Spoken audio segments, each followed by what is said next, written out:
Nice. And here we go. Okay. So just an FYI, biosphere refers to all life in a given area. So all this is really saying is that the tropical regions provide for the biosphere for a number of reasons. First of which is this area is safe from predation. In some cases, or provides safety. High up in trees, for instance, is a great place to hang out if you don't want to be eaten. However, the big issue is not other animals, but human beings. If you think about it, we as hunters far surpass any other animal on this planet. If I talk about big hunters, you're probably thinking, the big cats, the lions, the tigers. You might be thinking of bears. Oh my. You might be thinking of sharks or any kind of things like that. But if you think about it, we really far surpass them as hunters. I mean, we've hunted things to extinction, right? That's not necessarily a record to be proud of, but it's a truth.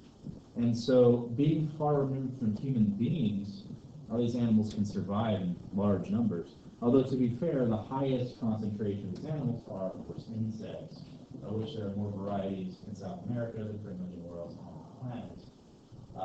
In fact, in the episode of Top Gear we're going to be watching, they go into that because one of the hosts is actually terrified of insects. And they put him in the Amazon rainforest. So anyways, one of the things that we have to look at, though, is climate, weather. And what creates weather? Because if you think about it, there's a lot of factors that influence the way weather patterns work. Winds and water currents are one of them. Elevation's another. The fact of the matter is, the higher the elevation, that's going to change its climate zone that's present there. In South America, in particular, and frankly Latin America in general, is very diverse because of elevation as much as anything else. One of the effects, in fact, that we'll talk about is called the rain shadow effect. Now, you guys familiar with this at all? The rain shadow effect. I'll show you a picture of what I mean about it here in just a second. But there's a lot of factors that contribute to create this diverse climate.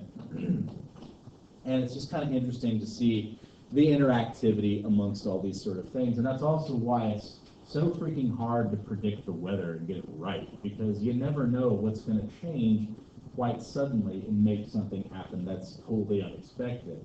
In fact, there's actually kind of this period of expected unexpectedness in the Gulf of Mexico called El Nino. Are you guys familiar with what that is? Okay, so it's unseasonably warm winds. And then there's actually another kind of weird phenomenon called La Nina, which is where literally the climate reverses itself, which basically you have a whole lot of icy cold water from the warm areas and causing massive amounts of fish to die and all these other kinds of crazy shenanigans. So it's kind of like apocalyptic in how bad it can be, and it's just like, why does this happen? It's very complicated, is the long short of that answer. But here's a number of slides, pictures that you don't have to worry about. It just shows some of these different climate zones. First up, we have the Amazon rainforest right along here, and the Amazon basin, which is the largest land feature in South America. Then we have tropical wet dry, referring to the two climates found there, or rather the two seasons there. Then we have semi-arid and desert. And this is what I was getting at with the rain shadow effect. So if you notice, we've got the Andes right along in here, and then we've got this desert area right behind it. In fact, if you look at the maps of the world, you'll see this is a common phenomenon where you have a mountain chain, and one side of it is very green, and the other side is desert. And you might be asking yourself, what causes that? The answer is the rain shadow effect. Essentially what happens, if you have a mountain, right, the wind comes and blows against it. This cold air right along here causes moisture in the air to condense. And as the air loses moisture, it rises because it's lighter, right? So by the time it actually makes its way over a mountain, it's bone dry. It's very cold, bone dry. So what happens is this side of the mountain gets all the moisture to itself and tends to be very nice and great, and everything's great. This side gets nothing. Zero water at all. We're talking the driest places on Earth are caused by the rain shadow thing. The Atacama Desert, this one right here in Chile, is the driest place on Earth. It's so dry, bacteria can't survive there. Like, there's literally nothing alive there, unless it moves in and moves out again. In fact, they make a joke that in that episode of Top Gear where they go through the Atacama, there's one guy who's about yay tall named Richard Hammond. They make a joke that he is literally the smallest living thing for miles, because he is. So, a couple other climates to think about. This yellow area is the highlands areas. We've got humid subtropical down here in the areas between the rainforest center. We have marine west coast down here, which is interesting because marine west coast is also what we see throughout Europe. And we don't think about that as like, how is that possible? It gets really freaking cold down here. In fact, if you look at the lines of latitude, comparing it, England, this area right along here towards the tip of South America are about the same area. That's the same kind of climate you get there. In fact, you keep going, as you live farther south there, you get penguins. The penguins in South America. It's that cold down there. That's something to consider. It's a really big place. Almost a fifth of the land on Earth, in fact. Now, what does this mean for human beings? It's a valid question. There are three main climate zones due to elevation in South America. The first is La Tierra Caliente, which means what, Spanish students? La Tierra Caliente. Hot land. Yes. Okay. So we're talking about the lowlands. This is the area that is the most hot. Okay. So what do people grow here?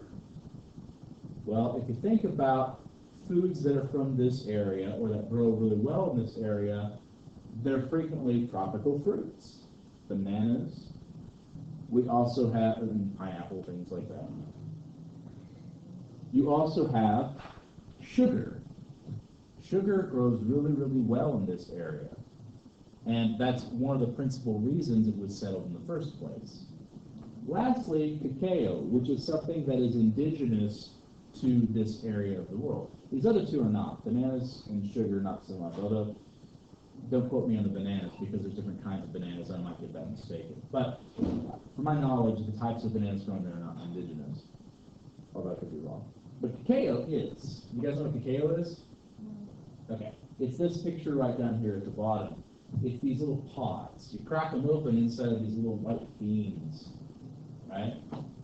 And if you let those beans ferment, let them stew in the sun for a little while, they turn brown. Yes. Chocolates. It's funny because, have you guys ever had pure cocoa? What's it taste like? It's a lot less sweet. It's actually very bitter. It's almost like licking coffee grounds. In fact, if you look at chocolate bars, right? Have you guys ever seen those extreme dark chocolate bars they sell in the store? It's like 70% cacao or cocoa. It's so freaking bitter, it's just like unbelievable, right? We are used to a different kind of chocolate, excuse me, in the United States. The most commonly consumed chocolate in the U.S. is milk chocolate, which is made with cacao mixed with more cocoa butter and milk. So it's much lighter, and you also throw in sugar to get that sweetness, and it's a different product entirely. However, chocolate bars were a later invention of the Industrial Revolution. Before this, most people consumed cacao in a drink format. Now, you might be thinking hot chocolate, yes? And you're kind of close, but not really. The original beverage, chocolate, which is consumed by the Aztec, is different. It's really kind of hard to describe because we don't really have good recipes for it anymore. We You can make it, but often we tend to add more things in it that wouldn't have been in the first place. For instance, the main flavoring agents of chocolate were corn and peppers, chili peppers, which seems really weird, but let me tell you this though. Hot peppers plus chocolate is super good. It actually works really well as a flavor combination together. It's different, not really what we're used to. Weirdly, bacon works really good with chocolate also, because of the salty and the sweet. But anyway, that's getting off into other flavor combinations that have nothing to do with what we're talking about. But the thing is, chocolate became a major export because Europeans started to enjoy it and started tinkering with it and changing it, and we have all these different ingredients, and nowadays we have the product that we all know and love. And can be found in everything from little hot cocoa mix packets to, decorating cupcakes and cookies, and even just, being eaten out of a jar, whatever. It's kind of funny when you think about it, how frequently we use it in different things. And it's indigenous to this area of the world. There's in fact many different products that come out of this area of the world that are vastly important to human beings today. Corn's another great example. I mean, it's a staple grain for much of the world. In addition, tomatoes are something that comes from this area. And then we can also look at the opposite side of that, what the Europeans bring to this area. Wheat is something that was not really developed, right? We also brought different animals. For instance, horses did not exist until the Europeans brought them here. But you know the thing that's most important, that literally changes the world, that's so important, without it, the history of humankind would change forever?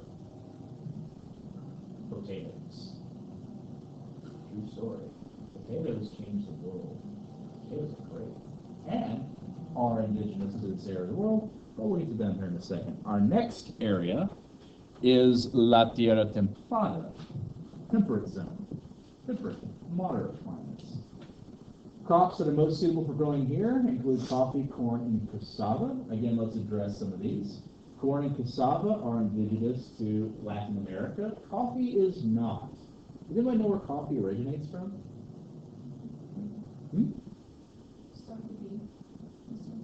No.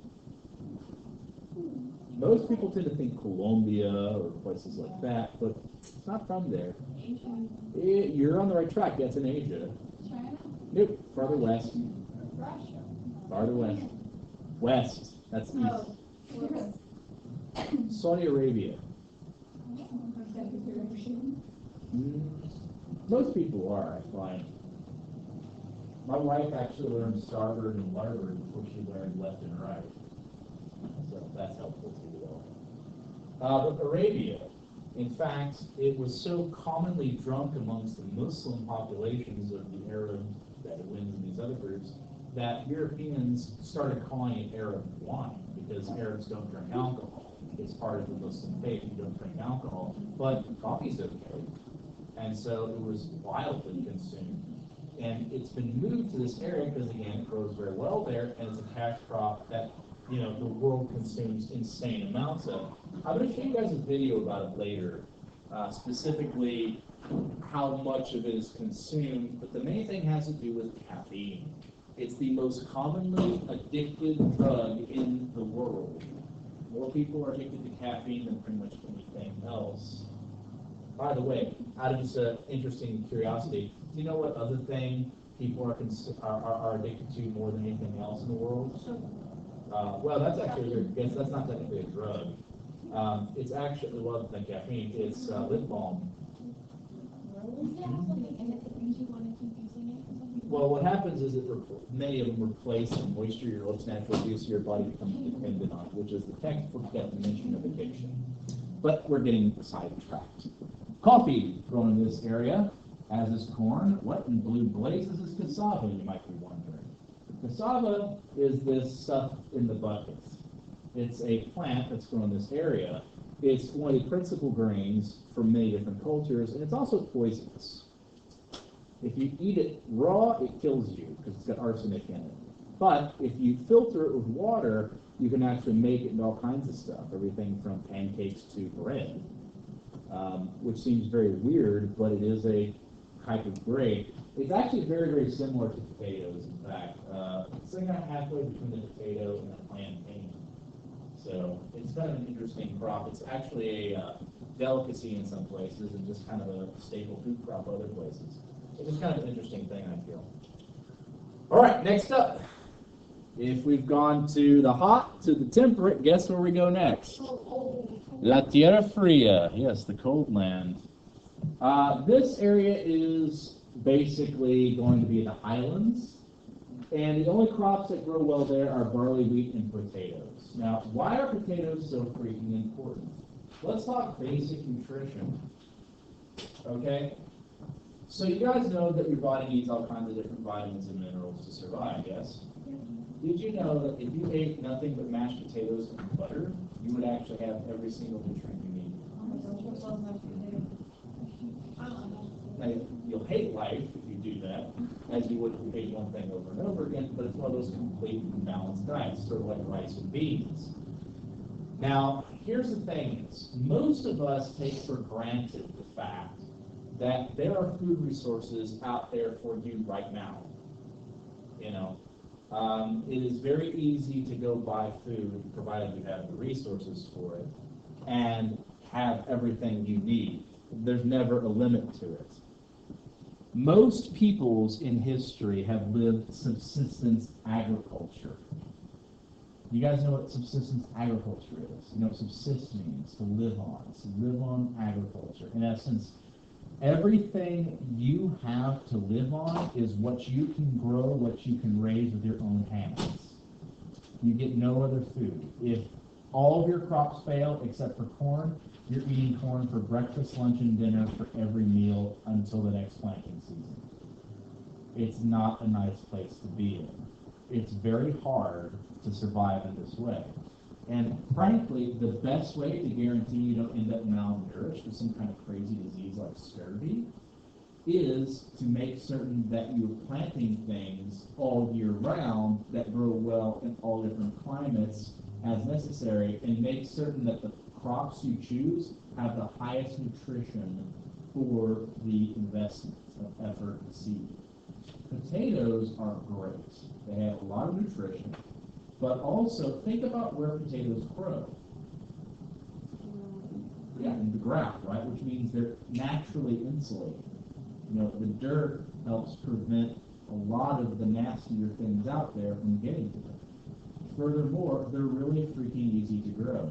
My grandfather at one time, he was a crazy gardener. He gardened all the time. Told me that he had a bunch of potatoes go bad. You know, sometimes like when potatoes are going bad, they grow like these little roots. So he decided to just bury them, right? He wanted to see if he could use the seed potatoes. And sure enough, in a few months, potatoes start coming out. They're stupid easy to grow. They grow really well, and they've got all that nutrient. They're amazing crops. How amazing? With the introduction of potatoes into the European diet, the population goes up from 40 million people in Europe, and all of Europe, to 120 million in over 100 years.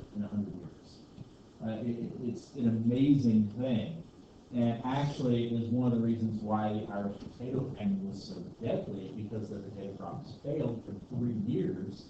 And a grand total of 1 million Irish people die of starvation, and another million flee the country and go other places to try to survive.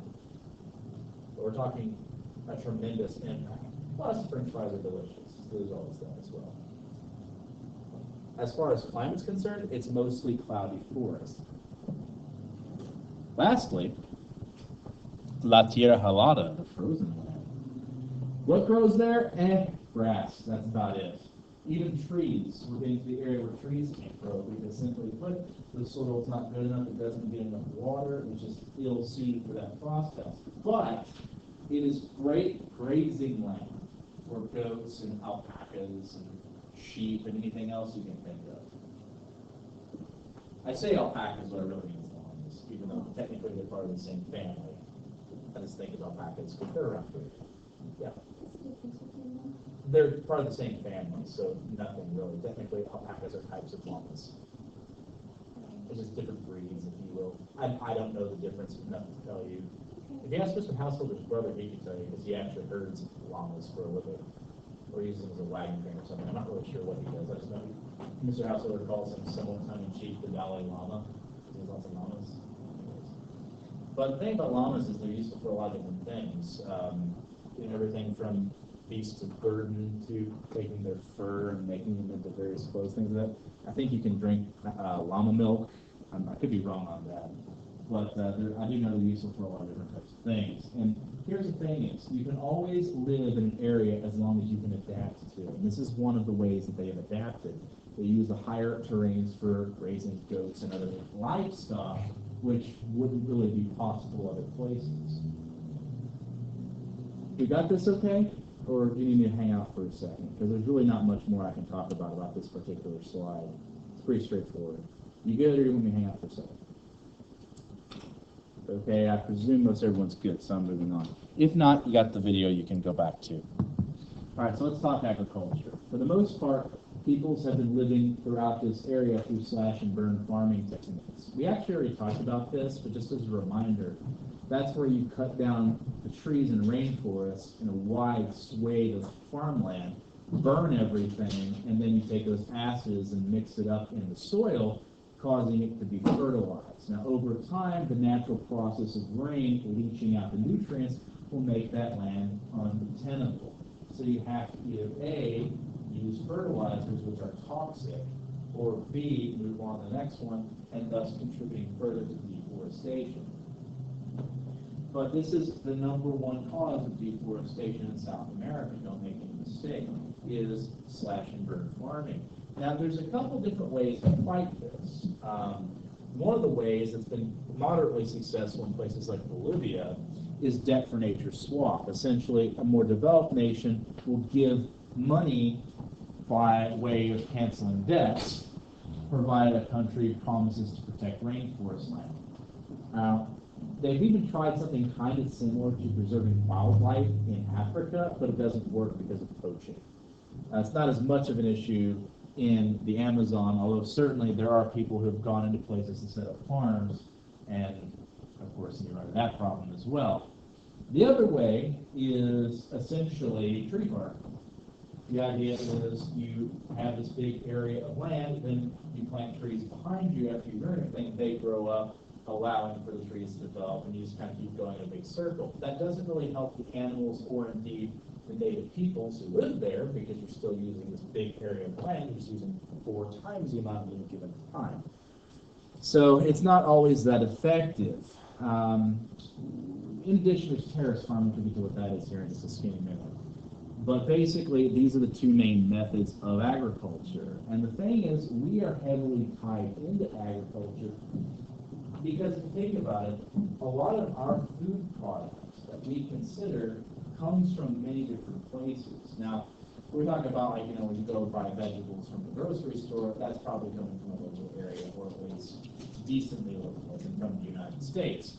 But if you start looking at coffee, oh man, buying coffee in this country and, figuring out where it comes from isn't always the easiest of things.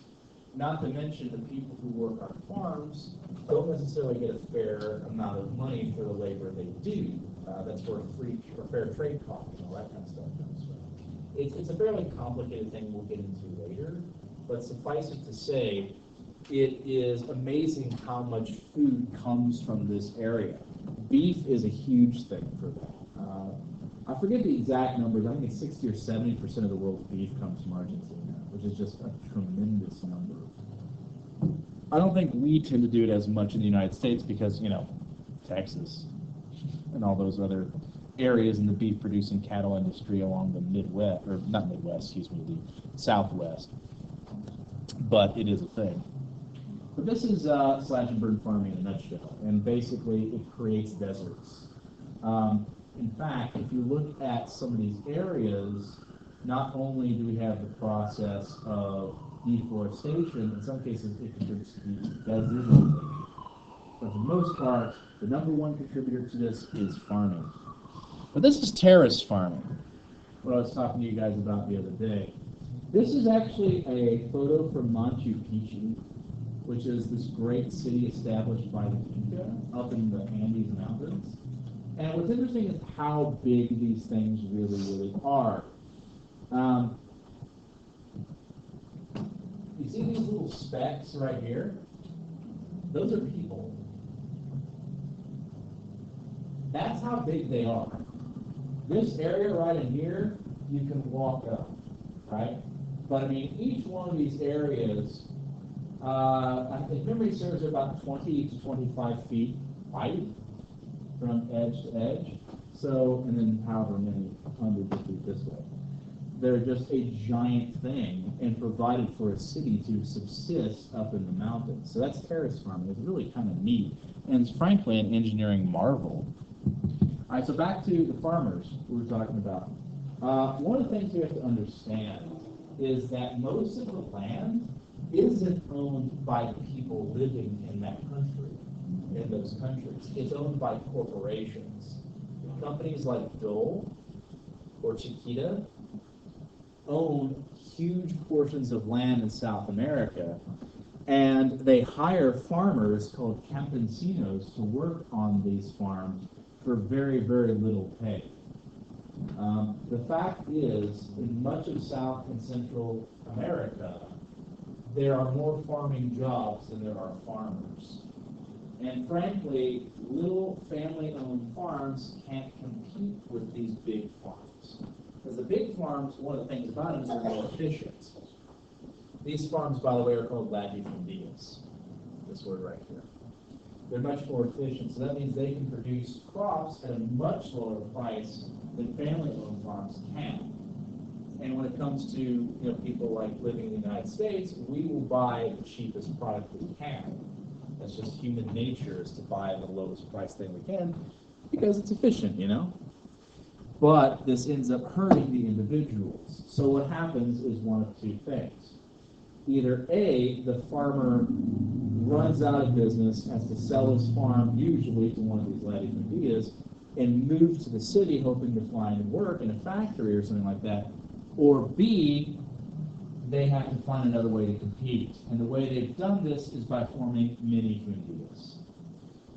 Essentially, a minifundia is a group of family-owned farms working together to produce like a latifundia. So essentially, it's kind of the same thing, only the idea is in the minifundia, everybody gets to keep their farm. They just become more efficient. That being said, the land is not equally distributed and is a major problem in South and Central America. Now, add to this, in recent years, there's been a big push to industrialize, and in many places they do, but the problem is this doesn't actually bring wealth so much to the people living there. It's the same problem as what happens with the tourism industry. Most of the wealth is actually owned in corporations. For instance, if you guys have seen Sandals Vacations, where it's all-inclusive paid, you go there and you go hang out on the beaches, everything's great, everything like that, that's going to a corporation that owns all these different Sandals locations. It doesn't actually go to people living there. So this means that the economic factors that would benefit people normally really aren't. And this can create massive income inequality. Essentially, if you own the land, you can become incredibly wealthy. We're talking wealth in the millions or billions.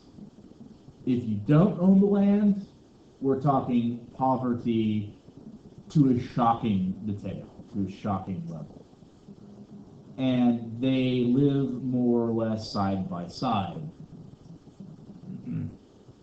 It is a major concern in the world today. And we'll get to that more later as we get on in the section. So, what's the other problem with this poverty?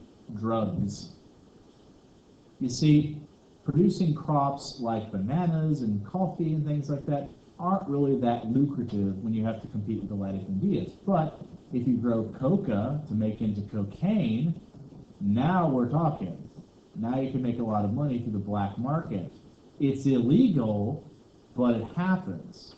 In particular, big organized crime syndicates called cartels in Mexico particularly, but also in Colombia and other places, including Brazil, have established these drug cities, essentially, villages that they produce the drug en masse, And basically, there's nothing the government can do about it because they actually have more power than the governments. Great example, there was a lady who was a governor in Mexico who tried to fight the cartels, and she survived 3 assassination attempts while she was in office from the cartels. As soon as she got out of office, her protection was dropped, and within 3 weeks, they found her body in her home. They are not things to be messed with. They are serious business. And it's not necessarily just things like cocaine. One of the biggest producers of, or they are one of the biggest producers of marijuana in the world. So it's a major concern. So that's one of the problems that I think we have to really address. People say, like, well, why is it illegal to do drugs? You know, it's a victimless crime. You're just victimizing yourself. Not really. And not just talking about the damage you do to your family. We're literally talking about organized crime that makes millions of people suffer. And if you think about it this way, if you end up in one of the poorest places in Latin America, like the favelas in Brazil, your choices are work to death, work yourself ragged and barely survive, or end up in one of these gangs or cartels, and basically you get enough money selling drugs to have a decent life and to have a cool watch and all this kind of stuff that shows off your power. You get respect on the street from people you beat it out of, but it means a very, very, very, very short life. It's a pretty terrible choice when you get right down to it. But we'll get to all of these problems later. This is a campesino. Again, these are wage farmers. They don't get product, they get money for their labor. And it often tends to be very low. There have been some efforts recently in the United States, and by recently within the past 15 years, to try to increase the amount of accountability for some of these companies for paying their workers a decent living wage. But that can be marginal. And this actually is an interesting map because it shows latifundia in the kind of center top here, and right next to it is a minifundia. And you can see how the latifundia, this big corporate-owned farm, looks like just these nicely set out land. It's very organized, whereas minifundias are not. Okay, lastly, tourism. As we said, tourism actually brings a lot of money into places where it is. I mean, tourists spend a good chunk of money on vacations, everything from cruise ships to these kind of all-inclusive vacations like sandals and other things as well. But that money doesn't necessarily go to people who actually operate it. And indeed, it's one of the leading causes of debt in many of these countries because you have to have the infrastructure necessary to have these vacationers. You got to have the hotels built. You got to have the airports. You got to have the big piers necessary for taking in the cruise ships. You've got to have all the services, because one of the things you have to understand, when you're a tourist, you have like nothing. You're eating out every meal. You're staying somewhere you don't live. I mean, literally, you're required to buy everything. So that means a lot of potential income. But as we said, in order to kind of tap into that, you have to go into debt. And frankly, the main reason that people go to these places is the climate. Because if you think about it, the places that are always the most common for vacationing, it's just because it's nice to be there, isn't it?